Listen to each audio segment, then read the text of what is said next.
Hey there, tech people. I'm your host, Sean Worker, and welcome to the AdaptersTechX podcast, where it's an extension of our rapid fire TechX conversations we have in less than 9 minutes with the best and brightest in the space.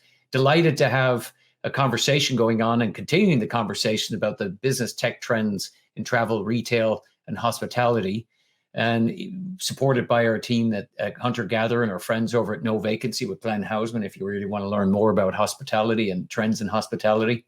And it's really great to continue the conversation with Aaron Turner, founder and CEO of Heads of Commerce, where they bring the best and brightest talent to the agencies and professional services firms that seem to continue to struggle to find the best e-com expertise. And they service large retailers, Fortune 500 brands, and of course the direct-to-consumer startups in the industry. So it's great to have Aaron Turner, founder and CEO of Heads of Commerce. Welcome back. I mean, we just did a few minutes rapid fire, and the conversation there, we spent a lot of time, just listening to those trends and fads, which I think we can dig into a little further, and equally, the need to be a thirsty learner.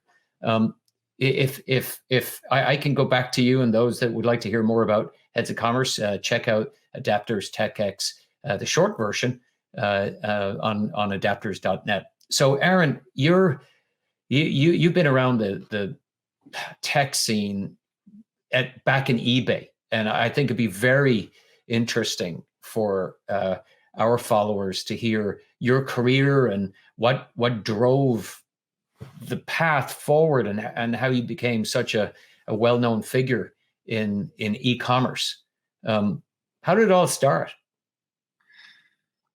Well, it all started at the University of Delaware, mathematical science background, got my first internship writing C++ code for an environmental software company. And then I quickly learned that the internet was going to happen back in 2000, whether people wanted it to or not. So, co-founded my first startup back then, sold that business to a large supply chain company, and really learned the services over tech platform side of the business.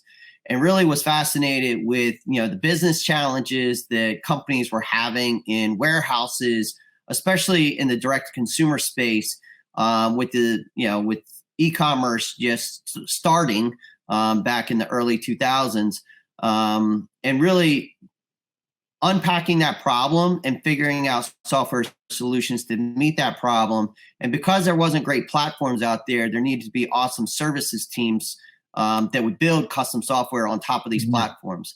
So that led me to eBay, where I spent 9 years leading tech teams, marketing teams, creative teams, really driving business results for some of the largest, Fortune 500 retailers, omni-channel retailers in the world.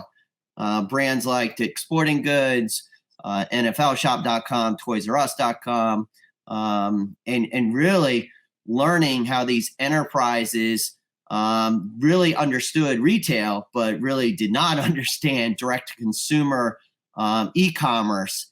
And so really, was teaching these retailers how to do e-commerce, basically, and then, how to join forces with their physical presence, things like ship to store, ship from store, and how the whole omni-channel strategy came about, really being at the forefront of some of those strategies with eBay and some of the largest clients, retailers in the world. Yeah. And so, to your point there, were you literally at the forefront of coding to, go from basically being an online magazine where you could buy to really engaging with an individual or a cohort? I mean, what was that? What did that feel like within your organization? Were you adding hundreds of people, or what? How did you do that? Yeah, we did.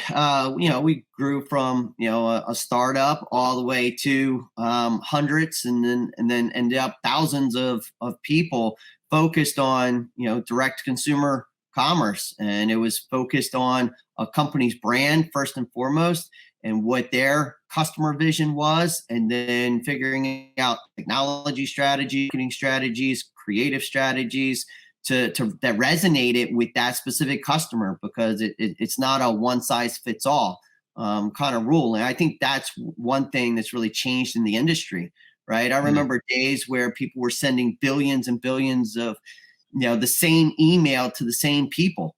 Literally, billion emails went out on Cyber Monday back in 2007 for one of our brands. And now it's more specific messaging, personalized messaging to a segment that or a person that and what resonates with them, what message resonates with that one particular person. So it's gotten a lot more personable from a consumer standpoint, so which is super targeted. It's super targeted these cohorts. Exactly.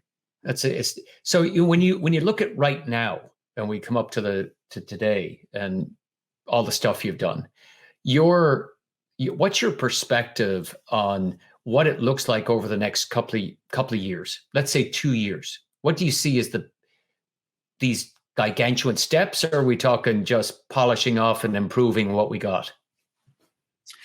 No, I think there are huge steps being taken every day. I mean, you look at what's happening with the NFTs and what's going on there with like non-fungible tokens, right? Non-fungible tokens. There's huge. You want a Banksy yet? Did you get a Banksy, or like? I'm sure you did. No, but my 10-year-old son just sold his first NFT on OpenSea they created. Okay, so that's amazing. More of an experiment, but we are helping certain brands with their NFT strategy, though. I'm fortunate to say. So anyway, but I think how the virtual world comes together with the physical world is, it's going to happen. There's going to be more and more focus on that over the next 2 years. Do I think there's a lot of low-hanging fruit with the current commerce experiences out there today? 100%, right? Especially for startup brands. I would say, more tactically, those brands, are going to probably focus more on their brand than they have in the past. I think with some of the changes that Facebook's rolled out with their iOS 14 update, where consumers are choosing not to give their personal information to marketers any longer. And so now marketers can't pinpoint exactly who you are through anonymous data. And so I think that's going to force a lot of people to go back to who their brand is and what their brand represents and why their brand exists, and getting that message out. So more of a brand marketing play versus a performance marketing play. I think the two are going to have to come together a lot more than they have in the past. And so I think there's going to be a lot of change the next 2 years.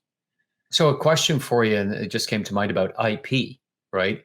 So if you're in the Metaverse versus the Physicalverse, are all the laws changing about, do you really own the Four Seasons brand or the Coca-Cola brand in the Metaverse versus the Physicalverse? Yeah, all the laws are. I mean, I think the lawmakers are trying to figure that out right now, to be honest with you, because there's all kinds of, new contracts, digital contracts, and legal ways of creating these NFTs. I go back to, what's just the right thing to do. Someone's creating artwork, that's representing Coca-Cola and trying to make money off of it. Is that really fair? I don't think that's fair, right? And so I think the laws need to come a little further. But people, artists that are trying to get the word out, that have, this awesome artwork that's trying to, make a living, I think that's great that this is now a new forum for them to a platform for them to make money where their work wasn't seen in the past, right? And so I think just understanding the best use of NFTs is still trying to be figured out. And I think the market's changed so fast right now that there's a lot of people taking advantage of the situation, of people just trying to catch up and just get involved in NFTs. and hopefully the bottom doesn't crash out on those people. But I think there is real value into real brands leveraging NFTs. Yeah, it's interesting how you connected those dots back to the brand and whether it's physical or digital, and that continuity of brand promise, right? User experience, even if you are in with an avatar. So if we shift gears a little bit to the modern tech stack that supports this multi-dimensional use, be it metaverse or e-com delivery, what are some of the products or businesses that you think are leading that? And or is the tech stack now just some version of AWS, some version of Azure, some and the other elements of a tech stack? Is it still just the same, or is it evolving? Oh, no, it's evolving very, very fast. So, I mean, in the e-com space, I think Shopify has done a great job with their ecosystem and making their platform very exposed to the developer community, being able to customize on top of the platform in a safe way, but also in a way that supports entrepreneurs in their journey to make nuances very relevant to their consumer base. And what I mean by that is, every entrepreneur, every business has a nuance to their business. And so being able to get that nuance across to consumers from a technology standpoint, from a user experience standpoint, from a marketing standpoint is super important. So, open platforms like that have just, come a long way. I think Apple started it with their app network, and being able to download apps to your mobile device. They certify all the apps so it's safe. Android, same type deal. So these platforms have made it possible for developers and budding entrepreneurs to happen for their client base, their consumers. So I think it's just starting, because really, if you can dream it, you can build it on top of this infrastructure. I would call it infrastructure at this point, because we're all so dependent on it. You look at when AWS has a problem or Google Cloud has a problem, large organizations go down. Portions of Netflix have gone down in the past. Portions of, basically every large company has gone down in the past when this infrastructure has gone down. And so you look at what they're doing to improve their processes, having multiple clouds, having redundancy. It's all the same thing that we lived in early 2000s with data centers. It's just happening, kind of in the virtual world instead of the, data center and physical world that companies used to own and operate. And so it's interesting. I think we've all been affected by the large infrastructure going down, either directly or indirectly. Do you think they're robust enough to be able to take this arc that's hit the market over the last 18 months? And do they have the capacity to continue to expand the infrastructure relative to the demand? I do. I think these large organizations do. I think some of the smaller cloud hosting providers don't. But I think your larger players do. There's so much investment going, billions and billions of dollars are going into green energy, data centers. And so I do think there is, but there is going to become a point in time. I forget the specific quote of how many, we've collected in the last year, enough data, more data than we've collected in the last 100 years. I don't know the exact quote, but I think people can appreciate we're collecting a lot more data today than we have in the last 100 years. Sure. What do we do with it is the next key, right? Assuming we can store it all, which I think we can. It's like, how do you provide insights based off all that data? Do people just get lost in all the data? And what are the reporting? What's the next evolution of reporting platforms that you don't have to create these custom reports? These reports just auto learn with artificial intelligence, this complete data set, and spit out the insights that you as a business owner should be operating against based off all that data. That is where we need to evolve to. It's also an interesting door, for the last few minutes that we have, maybe hover around this topic in the context of some of the other shows, this relationship between ESP and ESG, and being able to have the infrastructure to be able to even meaningful metrics around carbon footprinting or your footprint, and how do you turn that into reality as opposed to planting, or doing something with burying carbon somewhere. What are the meaningful metrics for that side of the governance side, if you will, but also the sustainability side? And then the other conversation that's been certainly happening is insight. It's interesting that you brought that up, as to how do you scrape all the data and put it on something like as simple as Tableau in a way that can give you a dynamic way to run your business. It's a big issue for, as you can appreciate, for travel, hospitality, and retail, even from a staffing perspective. When you have the right people in the right positions at the right time, or what tasks do you eliminate to free up capacity for the humans, so the humans can deal with the human problems? What are you seeing from an AI perspective to actually bring that connection point of insight and transfer that into meaningful action and results?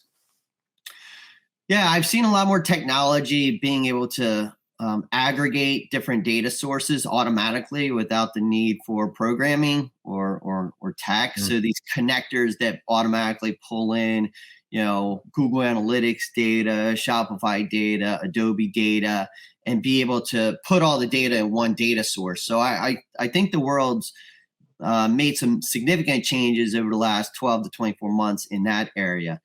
I think where we still need to evolve is, like I said, when you're pulling all those data sources together, they don't all the time agree with one another. The marketing attribution window for Facebook's different than the marketing attribution for Google and for other platforms. And so how do you get a single view of the truth is one thing when there's different rules and different operating paradigms for each of these data platforms. So one, like a best metaphor for life right now. It's like, how do you get the single view of the truth? Yeah. So one, it's like, what view of the truth do you want, and what operating paradigms do you want to abide by? And then how does the tech automatically, map the data back into the view that you want to see? And then, like, once you have all that data, then you have to start reporting on it and providing the insights on that data. And that to me is, AWS has, built-in functionality from an AI and learning perspective, but I think a lot more work needs to go into building the data that matters for individual companies, not the rules that matter for the masses. And then what are the results based off this data? What action should be taken? And it doesn't have to be specific tactics, but it needs to lead business owners in a certain direction. I think that's a great place to start wrapping up our podcast here about, business owners getting a direction. And, in our earlier conversations, you had shared some tips and ideas about, here's the way to think about being a leader and what you search for, and how you're helping businesses really optimize their performance by putting great talent in the right chairs at the right time. Can you just share again those tips about thirst for learning? And you had a list going on there. Let's hear how that goes. Yeah. So, I think if you're an individual contributor out there, you have to have a thirst for learning. You never stop learning, because it's not like the old days where you take a piece of paper, you rubber stamp it, and then you put it in the done pile. The world doesn't operate like that anymore. There's new processes coming out. There's new technologies coming out. There's, better, faster, cheaper ways of doing things. And you constantly have to be learning. If you're a manager, you have to hire a team of learners, right? You have to hire that team that is passionate about what they do, because if you hire passionate people, they're going to want to learn. It's not a chore. They have a desire to be better and to stay up on industry trends. If you're a C-level, one, just staying attached to the business and understanding business goals, being an active participant. it wasn't too long ago, the CIO, CTO was just, taking the requirements from, the quote unquote business team and then implementing those in a vacuum. And nowadays, the CIO, the CTO need to be an active participant in driving revenue, driving customer satisfaction, helping shape what that business path forward is. And so to do that in today's world where it's moving so fast, you need to also be learning. You need to be staying up on certain trends. You need to make sure that your team is informing you of trends, because you should have a team of learners. And I think that's the biggest piece of advice for resources and leaders out there. And then from a client side, you got to protect your people. People is what makes this whole ecosystem work. And they do their best work when they're fresh, when they're passionate about what they're doing, not when they're burnt out. So protecting your current team, making sure that they're still having fun, making sure you have an environment set up where they are learning, they're challenged, but they also get the much needed break, right? And the time off to spend time with their friends and family, because, like it or not, we're in this world, we're in this world where, variants are coming out, COVID still, in certain areas, running wild. And you don't know what is going on in people's personal lives, and being very attuned to that and being empathetic to that is of the utmost importance. Aaron, as always, I've got a list in front of me of notes, and it's always hard to synopsize what we've chatted about. But the big themes that I've heard is, one is you can have all the process you want, but the people drive the process. Two, CIOs, CTOs, wake up call. Hello, this is about being a genuine partner in the business. And when Aaron and I worked together, it was clear that, Aaron, you were business forward and presenting business cases, and it was economic as well as technical. And what a great partner to have around. And again, big learning list. And that's transferable, right? As a senior leader thinking in the organization, you've got to have those skills to be able to help the business grow and be a keen advisor, but also an implementer, get stuff done as well.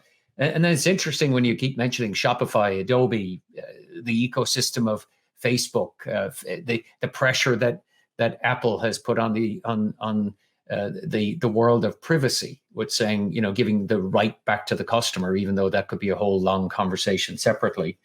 And that single view of truth and looking down your own lens, but understanding the lens of those that you generate product with or generate services to, is becoming even more specific to the individual. Did I summarize that all right?